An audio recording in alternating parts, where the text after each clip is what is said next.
I didn't decide to become a writer. It wasn't a conscious decision. I've always been a writer. My father's a writer, and I've seen him write every day since I was little. And I think I started writing almost every day since I was about 5. It was just part of what I did and have always done. It's part of the way that I conceptualize the world and sort through the world and try to make sense of the people in it.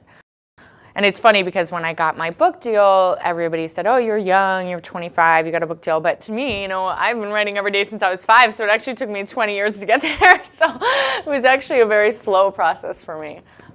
Being a first-time author is totally awesome, and it so surpasses the experience that I conceptualized. I mean, it really has been kind of a fairy tale of an experience. My life has changed really drastically, and before I was writing full-time, I was working 3 jobs, I was in school, I was exhausted, I was totally run down, and I had to do my writing on the subway while kind of shielding my notebook from all the people sloshing their coffee all over it on their morning commute.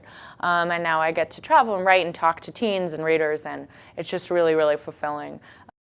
I think that most people, probably in some very rare cases, people are either bad or good, but mostly everybody's some combination of the two. I mean, in high school, I was a nerd. I was a very good student, but you know, I was a little bit wild. I went to parties and I stayed out too late and broke curfew all the time. So does that make me good or bad? I don't know.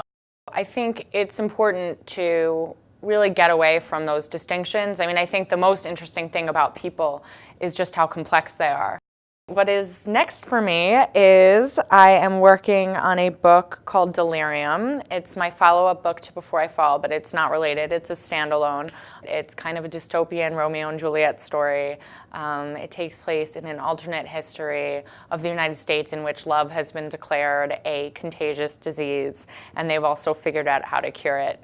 And it's big, and it's epic, and it's romantic, and hopefully you'll love it, because I do. So.